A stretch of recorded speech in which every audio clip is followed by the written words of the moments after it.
नमस्कार, देवभूमि समाचार देख रहे हैं आप। आपके साथ मैं हूं स्वीटी दीक्षित। रुक करेंगे उत्तराखंड की खबरों की ओर। खबर काशीपुर से है, जहां भारतीय जनता पार्टी के प्रदेश पदाधिकारी की बैठक का दूसरा दिन है। आज प्रदेश अध्यक्ष महेंद्र भट्ट, राष्ट्रीय सह कोषाध्यक्ष नरेश बंसल सहित बीजेपी संगठन के पदाधिकारी मौजूद रहे।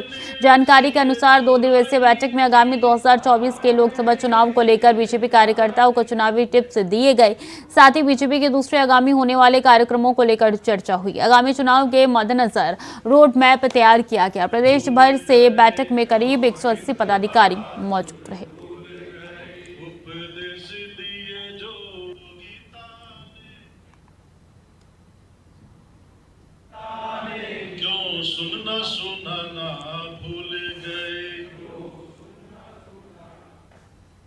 लवप्रीत हमारे साथ जुड़ चुके हैं सीधे काशीपुर से। बीजेपी कार्यकर्ताओं को चुनावी टिप्स मिलने जा रहे हैं। हाँ जी मैम, आपको बताना चाहूंगा आज भाजपा की प्रदेश कार्यसमिति के का बाजपुर रोड स्थित एक निजी होटल में एक आयोजन किया गया, जिसमें 2 दिवसीय कार्यक्रम था, जिसमें प्रदेश भर से करीब 180 के अधिक पदाधिकारी मौजूद रहे। आपको बता दें, इस चुनाव में आगामी लोकसभा चुनाव का रण तैयार किया गया है, जिससे कार्यकर्ताओं में नई एक जान फूंकी गई है। वहीं आपको बता दें, इसमें मौजूद भाजपा के प्रदेश अध्यक्ष महेंद्र भट्ट का कहना है कि पूरे प्रदेश भर से लेकर देश भर में कमल के फूल की लहर, और इस बार उत्तराखंड की 5 सीटों सहित पूरे देश भर में कमल का फूल खिलेगा। और साथ ही उन्होंने कहा कि हमारी पार्टी में कमल का फूल ही प्रत्याशी के रूप में देखा जाता है, ना कि प्रत्याशी का चेहरा। जो कमल का फूल है वो ही प्रत्याशी का चेहरा देखा जाता है। वहीं दूसरी तरफ आने वाले कार्यक्रम के बारे में भी चर्चा की गई कि जिस तरीके से आगामी जो चुनाव है उसमें आने वाले कार्यक्रमों में किस तरीके की रणनीति तैयार की गई है। आपको बता दें, इस कार्यक्रम में आगामी चुनावों को लेकर एक कार्यकर्ताओं में नया जोश भरा गया है। वहीं इस केंद्रीय और प्रदेश स्तरीय योजनाओं के बारे में भी कार्यकर्ताओं को जानकारी दी गई है। वहीं आज की एक बैठक है, इसे महत्वपूर्ण माना जा रहा है, क्योंकि ये लोकसभा चुनाव से ठीक पहले ये एक अहम बैठक जो काशीपुर में आयोजन किया गया है, इससे कार्यकर्ताओं में एक नया जोश भरा जाएगा। जी, दूसरा दिन है बैठक का। क्या कुछ अहम चीजें हो रही है, क्या कुछ टिप्स दिए जा रहे हैं और क्या कदम उठाए जाने हैं आने वाले दिनों में? मैं बताना चाहूंगा, ये 2 दिवसीय बैठक थी, जो कि कल शाम 4 बजे से शुरू हुई और आज इसका 5 बजे समापन है। इसमें कार्यकर्ताओं को आगामी चुनाव को लेकर टिप्स दिए गए हैं। वहीं उन्हें बूथ स्तरीय और किस तरीके से बूथ स्तरीय तैयारियां करनी है उसके बारे में टिप्स दिए गए हैं। वहीं इसमें पदाधिकारियों ने अपने विषय रखे कि किस तरीके से आगामी चुनावों में क्या रणनीति बनानी है, उसके विषय में बताया गया। बीजेपी लवप्रीत ऐसी पार्टी है जो हमेशा से चुनावी मोड में ऑन रहती है, तो लोकसभा चुनाव के लिए उत्तराखंड में क्या नया बीजेपी करने जा रही है जिससे वोटर्स को वो साथ सके? मैं वही बताना चाहूंगा। इसमें आज भाजपा की अपनी जो विकास योजना है उसके बारे में भी चर्चा की गई। साथ ही उन्होंने मुख्य रूप से जो विकासकारी योजना थी वो धरातल पे घर घर जाके लोगों को बताने, उस योजना पे बारे में बताने के लिए अपने कार्यकर्ताओं को बताया गया कि जो विकासकारी योजना है उन्हें जन जन तक पहुंचाया जाए, जिससे कि आगामी चुनाव में उसका फायदा मिल सके। वहीं 5 जो उत्तराखंड की 5 सीटें हैं उन दूसरे दिन भी मंथन हो रहा है। बहुत बहुत शुक्रिया लवप्रीत आपका तमाम जानकारियों के लिए। और 2 दिन के लिए दिल्ली दौरे पर मुख्यमंत्री पुष्कर सिंह धामी ने श्री बद्रीनाथ मंदिर में आयोजित श्री राम कथा के 18वें धार्मिक महाआयोजन में प्रतिभाग किया। इस मौके पर उन्होंने श्री राम कथा सुनी। श्री राम कथा का वाचन भगवताचार्य डॉक्टर गीताराम त्रिपाठी ने किया। मुख्यमंत्री ने कहा है कि ये उनका सौभाग्य है कि आज उन्हें श्री राम कथा का साक्षी बनने का सुअवसर मिला है। भगवान श्री राम का पूरा जीवन एक दर्शन है। यदि हम उनका अनुसरण कर जीवन मार्ग पर कुछ कदम भी चल पाए तो इस जीवन को सार्थक बना लेंगे। राम कथा ये सुंदर आयोजन में हमारे वेद व्यासपीठ पर विराजमान पूज्य डॉक्टर गीताराम त्रिपाठी जी, पूज्य आचार्य जी, हमारे इस पूरे कथा के और ऐसे 18 महासम्मेलन धार्मिक इन्होंने आयोजित किए और मैं कहूँ ये लंबा कालखंड जिनका सामाजिक राजनीतिक क्षेत्र में लगा है, और मैं तो बहुत छोटा था तब से मैं भाई साहब को देखता रहा हूँ। अनेकों अनेक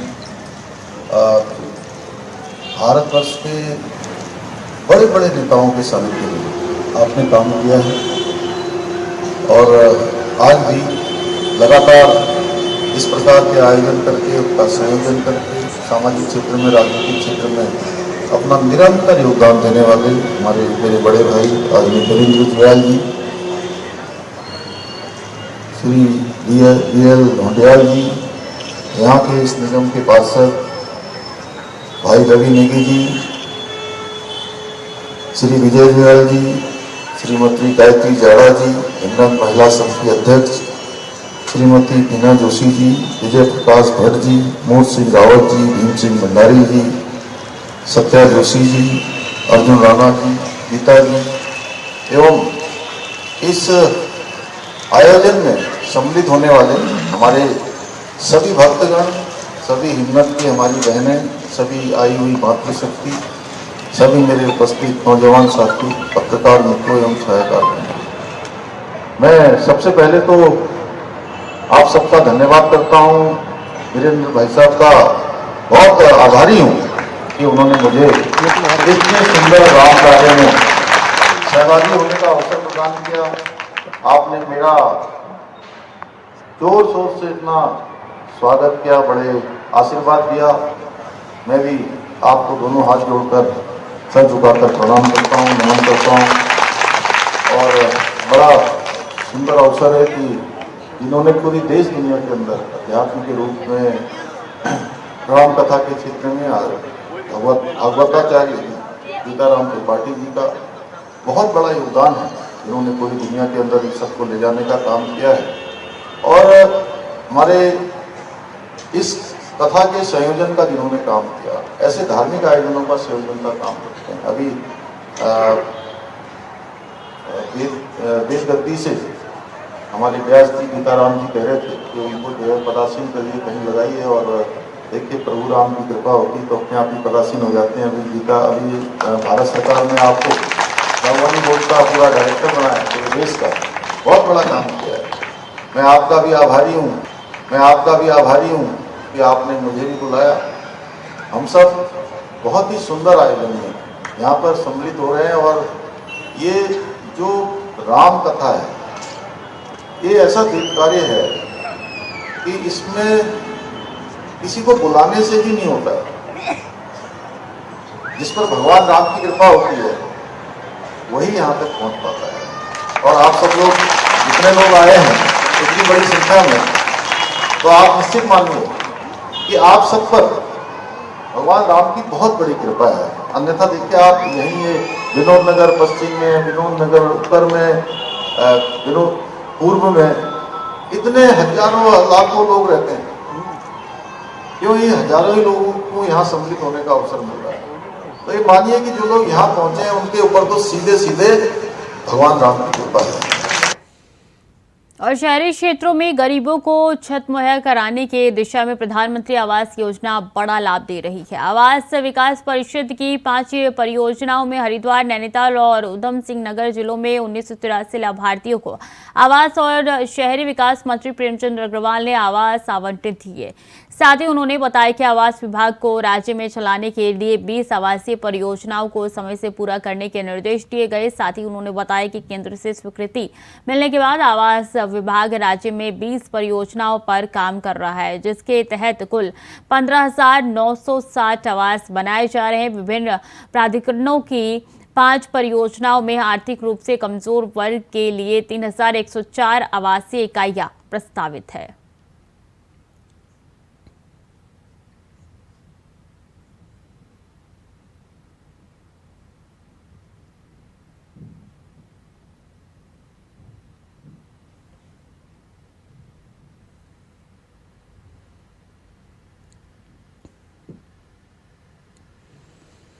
उत्तराखंड में इस समय मूल निवास को लेकर एक आंदोलन चल रहा है। कुछ दिन पहले हजारों की संख्या में आम लोग सड़कों पर इसी मुद्दे को लेकर उतरे। वहीं अब उत्तराखंड के पूर्व मुख्यमंत्री हरीश रावत ने इस मामले में अपनी बात रखते हुए कहा है कि उत्तराखंड में इस समय 3 फॉर्मूले पर काम करना होगा। एक जो पूर्व सीएम एनटी तिवारी ने दिया, एक जो पूर्व मुख्यमंत्री कंडूरी ने दिया और एक जो हरीश रावत ने दे दिया। जमीनों की अंधाधुंध खरीद पर उसके लिए तिवारी फार्मूला है, उसको आगे बढ़ाने के लिए फिर खंडूरी फार्मूला आया और विशेष एरियाज को संरक्षित करने के लिए एक हरीश रावत फार्मूला भी है, जिसमें हमने ऐसे एरियाज को नोटिफाइड एरिया डिक्लेयर कर दिया था, जिसमें भराड़ी सैंड भी सम्मिलित है कि आप इसकी ज़मीनों की खरीद फरोख्त बिना जिलाधिकारी और बिना शासन के परमिशन के नहीं हो सकती। कांग्रेस के पूर्व राष्ट्रीय अध्यक्ष राहुल गांधी जल्द ही 6200 किलोमीटर लंबी यात्रा निकालने जा रहे हैं। इसी यात्रा को नाम दिया गया है भारत न्याय यात्रा।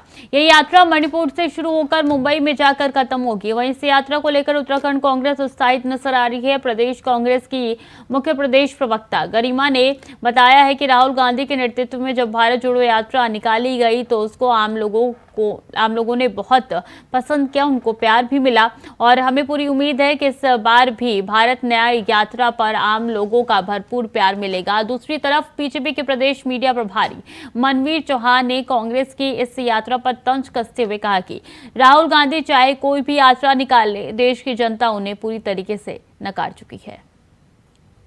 मेरी हुई भारत जोड़ो यात्रा का जो पहला चरण था, जो हजारों किलोमीटर माननीय राहुल गांधी जी ने कन्याकुमारी से जम्मू कश्मीर तक तय किया था, उसकी अभूतपूर्व सफलता के बाद उसमें जो आशीर्वाद और प्रेम कांग्रेस पार्टी को और माननीय राहुल गांधी जी को देशवासियों का मिला, उसकी सफलता के बाद अब हाईकमान ने, हमारी पार्टी ने ये निर्णय लिया है कि यात्रा के दूसरे चरण के रूप में भारत न्याय यात्रा शुरू की जाएगी, जिसका आरंभ 14 जनवरी से लेकर 20 मार्च तक है और इसमें 14 राज्यों को क्रॉस करते हुए 85 जिलों को कवर किया जाएगा और निश्चित रूप से इस यात्रा का जो फासला है वो 6200 किलोमीटर माना गया है।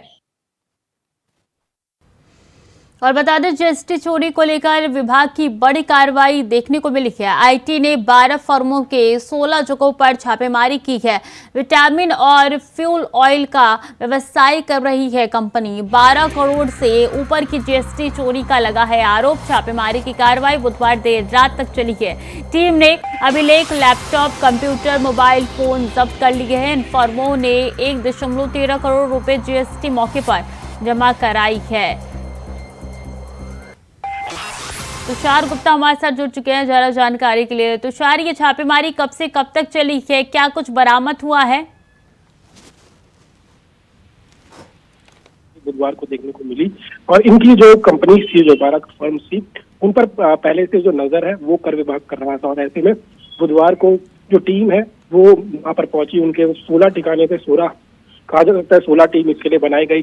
करीब 60 अधिकारी इसमें मौजूद थे। तो पहले से इसे पूरा प्लान कर रखा था कि इन फर्मों में छापेमारी चल रही है होगी और साथ साथ ये जीएसटी चोरी कर रहे हैं। और उसके बाद जब छापेमारी हुई तो वहां पर जो साक्ष्य मिले वो भी इसके बिल्कुल जिस तरह से पहले से सोचा गया था कि ये जीएसटी चोरी कर रहे हैं, तो वो साक्ष्य भी वहां पर मिले हैं। ये माना जा रहा है कि जो बिल है वो भी वहां पर फर्जी पाए गए और साथ साथ कहा जा सकता है कि एक उन्होंने जीएसटी चोरी करने के तरह तरह के एक विकल्प बना रखे थे और उसके बाद पूरे जो 12 फर्म थे उसमें करीब 12 करोड़ की से अधिक की जीएसटी चोरी मानी जा रही है, जिसमें से 1.2 करोड़ जो है वो रिकवर कर ली है जीएसटी विभाग ने। वही जीएसटी विभाग ने इन्हें नोटिस भी जारी किया है और जल्द से जल्द जो बाकी जीएसटी के बकायदा है उन्हें जल्द से जल्द भरने की जो कार्रवाई करने की भी बात कही है। जी, तो कब से इनकी ओर से जीएसटी चोरी किया जा रहा था और कैसे यहाँ पे आईटी विभाग की टीमों ने कार्रवाई की है? देखिए, बुधवार की दिन में सारी टीमें अलग अलग फर्म्स में जो जिसमें हरिद्वार, देहरादून, काशीपुर, तमाम जो कहा जा सकता है कि 6 से 7 जिले थे, इनमें ये 16 फर्म्स के जो ठिकाने थे वहां पर इन्होंने छापेमारी करी। और इसमें अगर बात करें तो बिल टू शिप टू एक बेवकूफ बनाने के लिए कहा जा सकता है कि छलने के लिए ये एक बिल टू शिप टू का नाम दिया गया है। और इसमें ये होता है कि अगर मेरी कंपनी है तो मैं दूसरी कंपनी को बेचूंगा, लेकिन जो बीच वाला मिडल होगा वो इसमें जीएसटी चोरी करता है। और ये कंपनियां इसी तरह से जो जीएसटी चोरी कर रही थी, साथ साथ नकली बिल भी बना रखे थे, जो माल इनके पास नहीं है उसके बिल भी बना रखे थे। ऐसे में जो शक है वो लगातार जीएसटी विभाग द्वारा बन रहा था। और इन्होंने कल बहुत बड़ी कार्रवाई करी। करीब 12 फर्म थी और इनके 16 ठिकानों थे और 16 टीमें इसमें बनाई गई थी। 60 से अधिक जो अधिकारी थे इसमें पूरे शामिल थे। और ये काफी लंबे समय से इन पर पूरी नजर रखी जा रही थी। 6 महीने से लंबे समय से इन पर नजर रखी जा रही थी कि इनकी गतिविधियां कैसी हैं। और ऐसे में कहा जा सकता है कि जीएसटी विभाग की एक बड़ी कार्रवाई साल खत्म होने से पहले देखी गई है। और ऐसे भी कहा गया है कि आगे भी निरंतर इस तरह की कार्रवाई की जाएगी। ठीक है तुषार, बहुत बहुत शुक्रिया आपका तमाम जानकारियों के लिए। और पिछले लंबे समय से बद्री केदार मंदिर समिति की सेवा नियमावली नहीं थी, जिसकी वजह से कई बार समिति के ऊपर ये आरोप लगते आ रहे हैं कि समिति ने मनचाहों को नौकरी दी जाती है, वहीं सैलरी में भी फर्क देखने को मिलता है। वहीं अब जाकर कैबिनेट में मंदिर समिति की नियमावली पास हो गई है। नियमावली पास होने के बाद मंदिर समिति के अध्यक्ष ने खुशी जाहिर करते हुए कहा है कि पिछले लंबे समय से समिति के ऊपर जो आरोप लगते हुए आ रहे थे अब वो नहीं लगेंगे और पारदर्शिता के साथ काम होगा। देखिए, आप जानते हैं कि बद्रीनाथ केदारनाथ मंदिर समिति का गठन अंग्रेजी शासनकाल में वर्ष 1939 में हुआ था और तब से लेकर आज तक वहां पर कर्मचारियों के लिए कोई सेवा नियमावली नहीं थी। सेवा नियमावली के अभाव में तमाम तरीके की विसंगतियां पैदा होती थी। कर्मचारियों की नियुक्ति प्रक्रिया में पारदर्शिता नहीं थी। पदोन्नति से लेकर वेतन विसंगति तक तमाम तरीके के ऐसे प्रकरण थे जिनसे अव्यवस्थाएं उत्पन्न होती थी। और स्वाभाविक रूप से जब जो सिस्टम है वो सिस्टम सुचारू रूप से ना उसका ढांचा सुव्यवस्थित ना हो तो यात्रा व्यवस्थाओं में भी इसका प्रभाव पड़ता है। तो इस लिहाज से हमने प्रयास किया कि बद्रीनाथ केदारनाथ मंदिर समिति में सेवा नियमावली बनाई जाए। तो उसके लिए हमने निरंतर प्रयास किया और विगत दिनों जो कैबिनेट की बैठक हुई उस कैबिनेट की बैठक में सेवा नियमावली को हमारा पारित कर दिया गया। इसके लिए मैं प्रदेश के माननीय मुख्यमंत्री जी का भी आभार व्यक्त करता हूँ कि उनके मार्गदर्शन में, उनके प्रयास में जिस प्रकार से यात्रा हमारी लगातार प्रगति उस पे है, तो उससे सेवा नियमावली बनने से जो बद्रीनाथ केदारनाथ मंदिर समिति का जो ढांचा है उसमें भी सुधार होगा। देश को प्रदूषण मुक्त बनाने के लिए सरकार आए दिन तमाम तरीके की नई नई योजना बना रही है। इतना ही नहीं, उन योजनाओं को धरातल पर उतारने के लिए प्रशासन ने आला अधिकारी भी जहां बेहद संजीदा नजर आते हैं, वो वहीं रुड़की शहर में जीएसटी की टीम ने एक मकान के रुपए की पॉलिथीन का जखीरा बरामद किया है। आपको बता दें कि जीएसटी विभाग के असिस्टेंट कमिश्नर AK सिंह का कहना है कि पॉलिथीन मालिक से 1 लाख का जुर्माना वसूला है। साथ ही जांच के लिए और भी बड़ी कार्रवाई की जा रही है। आपको बता दें कि जीएसटी विभाग के असिस्टेंट कमिश्नर AK सिंह का कहना है कि पॉलिथीन मालिक से 1 लाख का जुर्माना वसूला गया। साथ ही जांच के बाद और भी बड़ी कार्रवाई की जा रही है।